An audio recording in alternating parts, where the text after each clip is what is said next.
Allow कर दिया है मैंने, ठीक है। ओके, तो 2 पॉइंट आपने ऑलरेडी कर लिया है। एक तो वॉल्यूम बहुत नेग्लिजिबल होता है इंडिविजुअल मॉलिक्यूल का आइडियल गैस के लिए, दूसरा फोर्स ऑफ अट्रैक्शन नहीं होता है। थर्ड क्या है, आइडियल गैस के जो मॉलिक्यूल्स होते हैं ये रैंडम मोशन में मूव करते हैं, आपको पता है ये रैंडम मोशन में मूव करते हैं। क्यों मूव करते हैं? बिकॉज उनके बीच बहुत स्पेस होता है। ऐसे मूव करते करते ये वॉल ऑफ द कंटेनर को बार बार स्ट्राइक करते हैं, ये वॉल ऑफ द कंटेनर को बार बार स्ट्राइक करते हैं, and that accounts for the pressure of the gas. इससे गैस की प्रेशर के बारे में पता चलता है। क्लियर है? तो थर्ड पॉइंट क्या है, प्रेशर ऑफ गैस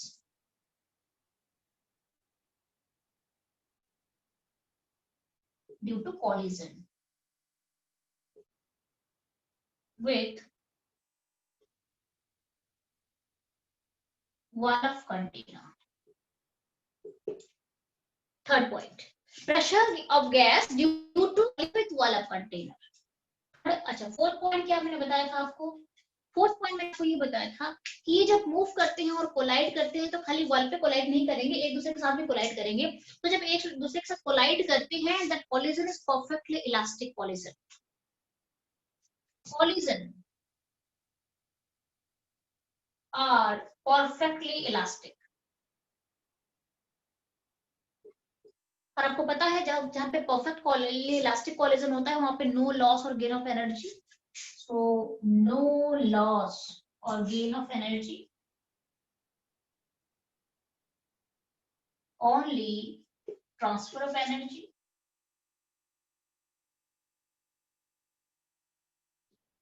मतलब परफेक्ट इलास्टिक कोलिजन है तो यहाँ पे क्या होता है, जब धक्का लगता है दो मॉलिक्यूल के बीच में फ्रिक्शन नहीं होता है।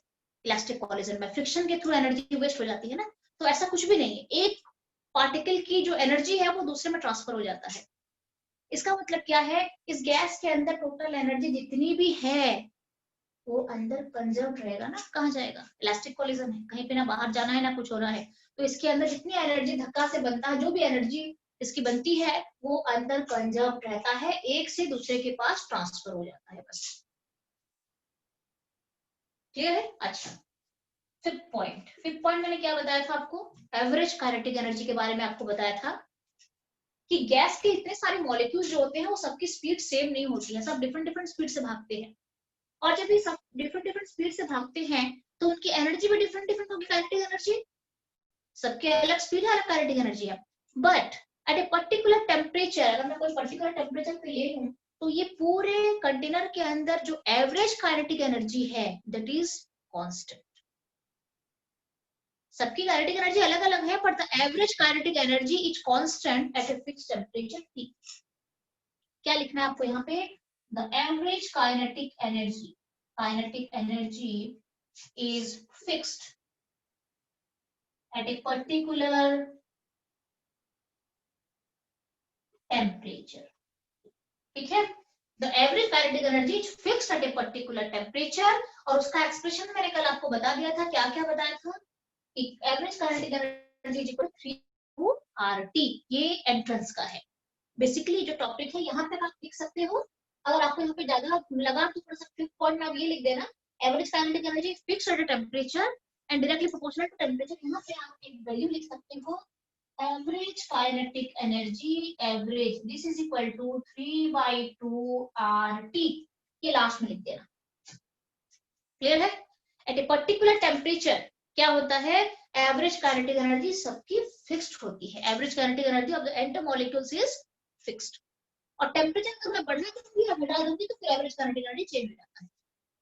मैम यहाँ R क्या है? R is the gas constant, ideal gas constant. PV is equal to RT में आप R पढ़ते हैं ना, that R is this gas constant। तो ये तो कांस्टेंट है, ये भी कांस्टेंट है, that means kinetic energy average is directly proportional to temperature, simply। ठीक है, अच्छा अब हम चलते हैं आगे बढ़ते, थोड़ा न्यूमेरिकल भी करेंगे और इसके छोटे मोटे 2-3 पॉइंट है जो मैंने कल आपको बताया है, फटाफट से करते हैं और न्यूमेरिकल में चलते हैं। ये शायद आप सबने लिख दिया होगा, मैं रब कर रही हूँ। अगर आपको स्कूल के एग्जाम में काइनेटिक मॉलिक्यूलर थ्योरी का पोस्टुलेट्स लिखने के लिए आएगा तो आप ये लिख देना वहां पे, ठीक है। और मैंने प्रॉपर नहीं लिखवाया है तो आप फिर भी ऐसे भी लिखोगे तब भी चलेगा, कोई प्रॉब्लम नहीं है। और अगर आपको एग्जैक्ट चाहिए तो आप नोट से कलेक्ट कर लेना। ठीक है। अच्छा, अब मैं आपको बताती हूँ कि आपने यहाँ पे ये देखा, कल आप थोड़ा सा एंग्लिश का टॉपिक है, बिकॉज मैं इसलिए करा देती हूँ, थोड़ा ज्यादा नहीं समझाऊंगी, आप ज्यादा टाइम लगेगा भी नहीं। ये जो गैस मॉलिक्यूल्स मूव करते हैं ना, इनकी 3 तरीके का स्पीड होती है। इनकी जो स्पीड है वो 3 types, that is of 3 types. कौन कौन सी स्पीड होती है? Root mean square velocity, average velocity and most probable velocity. तो इन 3 जो वेलोसिटी है, थोड़ा खाली एक्सप्रेशन जान लेते हैं, फिर मैं आपको डाल्टन लॉ का न्यूमेरिकल्स कराऊंगी। मुझे पता है अगर आपको मैं नहीं पढ़ाऊंगी तो शायद आप फिर नोट खोल के पढ़ोगे, मुझे डाउट लग रहा है। ठीक है, तो काइनेटिक थ्योरी हो गया, ये पूछा जाता है एग्जाम में, 2.5 मार्क्स में दे सकते हैं आपको, या 2 मार्क्स में। अब हम चलते हैं types of velocities.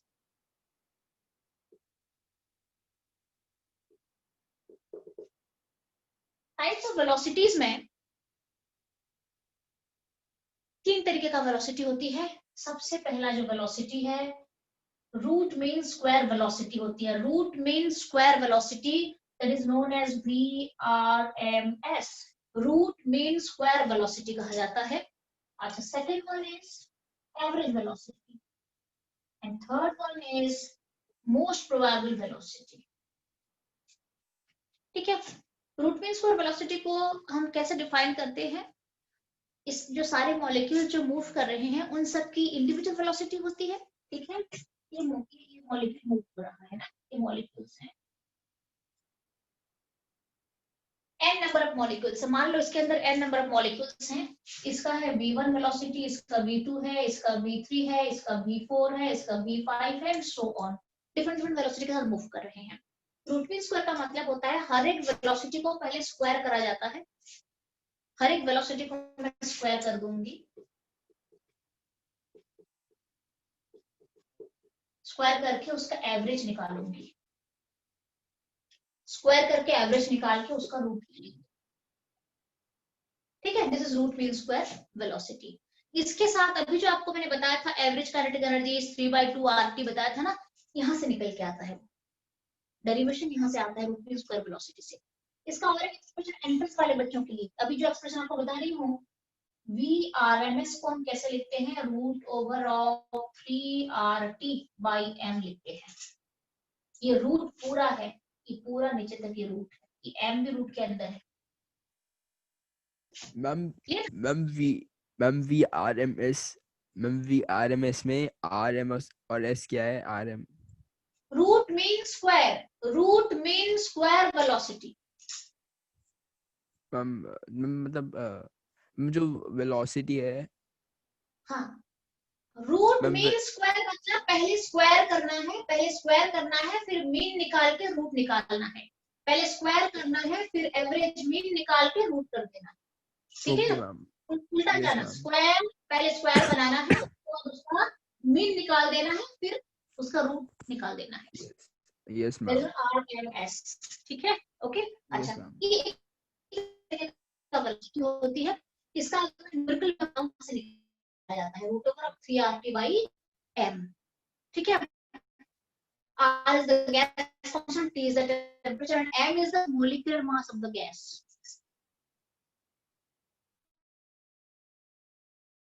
Ma'am V square लिखा है या U square? Ma'am video pause होगी आपकी। आपका है v1 plus v2 plus v3 सबके वेलोसिटी का एवरेज निकाल देना है, सिंपली कुछ नहीं करना है, सारे वेलोसिटीज का एवरेज। इसका एक वैल्यू होता है जो कि एंट्रेंस में इसके ऊपर न्यूमेरिकल्स आते हैं, इसके ऊपर काफी स्ट्रॉन्ग आते हैं न्यूमेरिकल्स। इसका एक्सप्रेशन क्या होता है? 8RT/πm। ठीक है, ये एक्सप्रेशन अभी जान लो, जब आपको एंट्रेंस पढ़ाऊंगी ना मैं, फिर हम उस टाइम करेंगे। ये root over of 8RT/πm. So everything is here. Temperature, m is the molecular mass. अब चलते हैं मोस्ट प्रोबेबल वेलोसिटी। अच्छा, मोस्ट प्रोबेबल वेलोसिटी का मतलब होता है कि पूरे जितने गैस मॉलिक्यूल्स हैं, सबसे मैक्सिमम गैस मॉलिक्यूल्स कौन से स्पीड से भाग रही हैं, that is most probable velocity. आपको कल मैंने समझाया था बच्चों को कि मान लो 60% जो मॉलिक्यूल हैं वो 5 मीटर पर सेकंड से भाग रहे हैं, 20% जो मॉलिक्यूल हैं वो 7 मीटर पर सेकंड से भाग रहे हैं, और बाकी जो 20% मॉलिक्यूल हैं या 30%, इसे 10 कर देते हैं, इसे 10 कर देते हैं, 30 है और ये 10% जो है वो 9 मीटर पर सेकंड से भाग रहे हैं। आपको पूछा जाएगा what is the most probable velocity.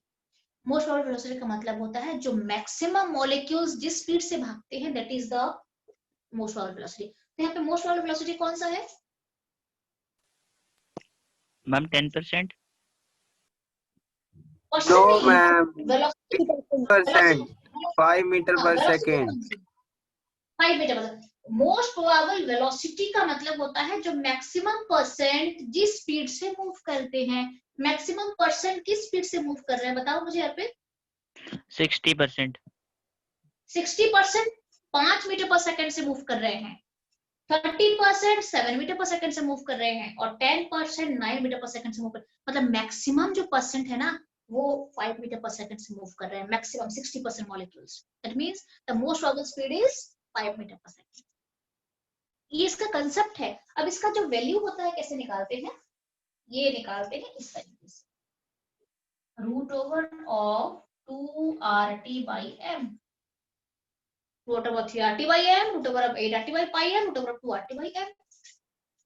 अब इन तीनों में सबसे बड़ा वेलोसिटी जो होता है मैग्नीट्यूड वाइज, अगर मैं देखूं मैग्नीट्यूड चेक करूं तो सबसे बड़ा वेलोसिटी ये है, फिर ये है, फिर ये है। ध्यान रहे Vrms is greater than V average is greater than V most probable।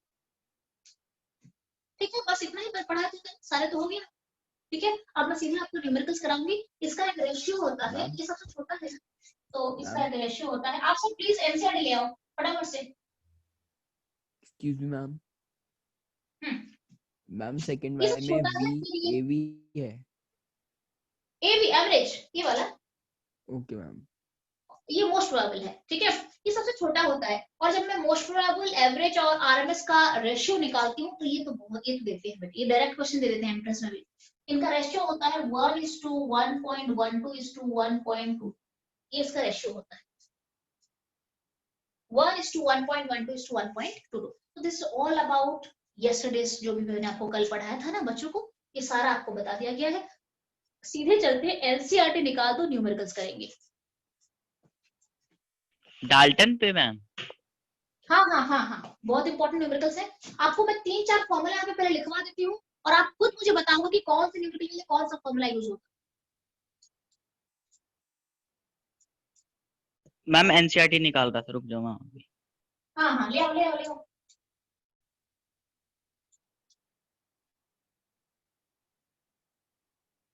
इसका मतलब ये नहीं है आगे से आप छुट्टी सब करोगे तो फिर दोबारा मैं पढ़ाऊंगी। एक्चुअली कल बहुत बच्चे नहीं थे ना, इसलिए मैंने करा दिया। दीपाली प्रेजेंट है कि नहीं है? दीपाली है ना? Yes ma'am. है। मैम जो लास्ट फॉर्मूला है, हाँ, मैम जो लास्ट फॉर्मूला है मैम, VMP है या NP? MP most probable. Okay, most तो ma'am probable VMP is to VAV is to VRMS का मैम क्या रेशियो मैम? 1:1.12 1:1.12:1.22। 1:1.12 मैम हो गया मैम 1:1.12:1.2। Okay ma'am. ठीक है, अच्छा अब हम चलते हैं। आपको मैं पहले थोड़ा लिखवा देती हूँ, कुछ फॉर्मूला लिख लो आपको, तो उसके बाद डिसाइड करना है आपको कि कौन सा फॉर्मूला डालें।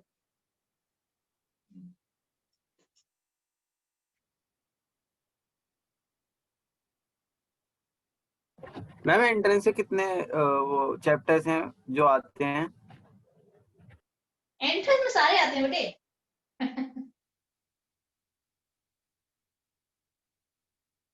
सारे आएंगे सारे।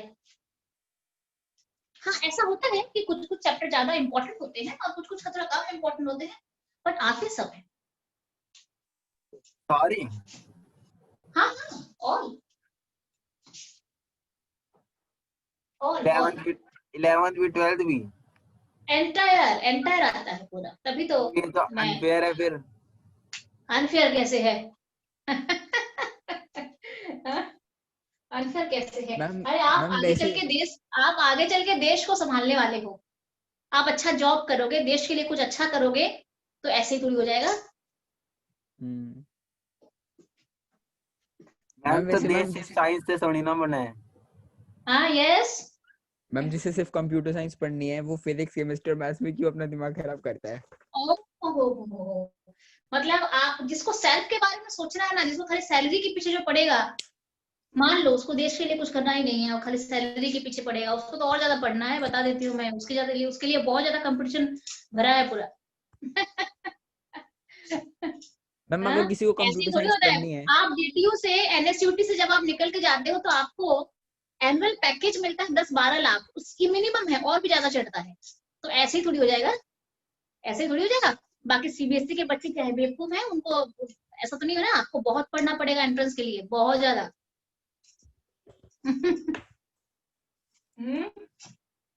है कि नहीं?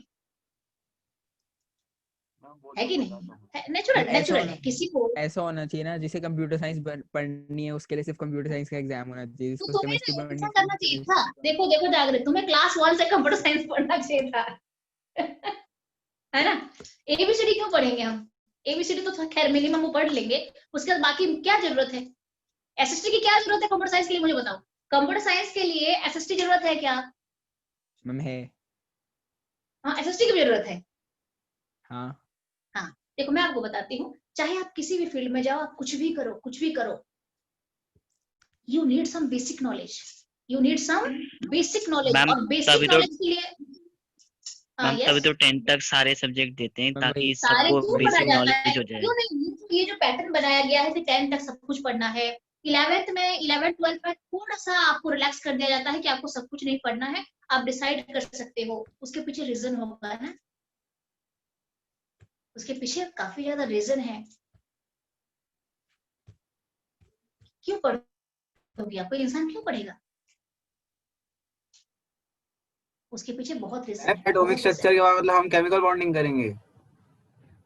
हाँ, मैं ये सोच रही हूँ एंड थर्ड चैप्टर हाँ मैम, थर्ड चैप्टर भी आप कर थर्ड सकते हो। चैप्टर थर्ड चैप्टर स्किप करेंगे मैम, फोर्थ चैप्टर पे चलेंगे। तो सुनो, थर्ड चैप्टर मैं तो हर साल कराती हूँ, प्रॉपर 1 by 1 जाते हैं। थर्ड चैप्टर थ्योरेटिकल है, होने को उसमें बहुत कुछ कंसेप्ट है, बट मैं मतलब एक्चुअली उसकी का इंपॉर्टेंस देखे ना JEE मेंस के एग्जाम में, तो bonding is more important then this chapter, third chapter.